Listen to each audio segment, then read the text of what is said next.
विकास म्हणजे नेमकं काय असतो, सत्ता कशी चालवायची असते, हे एकनाथजी शिंदे, देवेंद्र फडणवीस, अजितदादांनी दाखवून दिलं. संबंध महाराष्ट्राने पाहिलं. उद्धव ठाकरे मुख्यमंत्री झाल्यानंतर 2.5 वर्ष मातोश्रीतनं बाहेर पडले नाहीत. हा माणूस 2 वर्षामध्ये फक्त 2 वेळेला 10-10 मिनिटासाठी मंत्रालयामध्ये गेला. यांना विकासावरती बोलण्याचा काय अधिकार आहे का? यांना पंतप्रधानावरती काय बोलण्याचा अधिकार आहे का?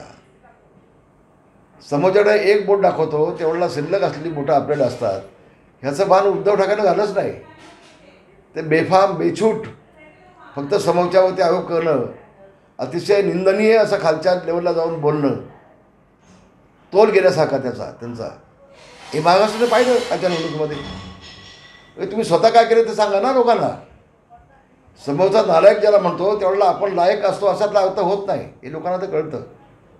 आणि म्हणून महाराष्ट्रामध्ये देखील अतिशय चांगलं वातावरण आपल्याला पाहायला मिळतं आहे. लोक विकासाच्या पाठीमागे असतील. एकनाथ शिंदे यांच्या शासनानं जे लोकाभिमुख निर्णय घेतले, उद्याच्या मतदानाच्या माध्यमातून महाराष्ट्राची जनता त्याचं निश्चितपणे स्वागत करतील असा विश्वास माझ्या मनामध्ये आहे. आणि भविष्यात कोकणाच्या बाबतीमध्ये एकनाथ शिंदे यांनी जो निर्णय घेतला आहे, विशेषतः कोयनेच्या पाण्याबाबत आणि कोकणामधलं पाणी अडवून नद्यांवरती बंधारे बांधण्याचा जो त्यांनी निर्णय घेतला आहे, तो गेल्या स्वातंत्र्यापासून जे कधी झालं नाही,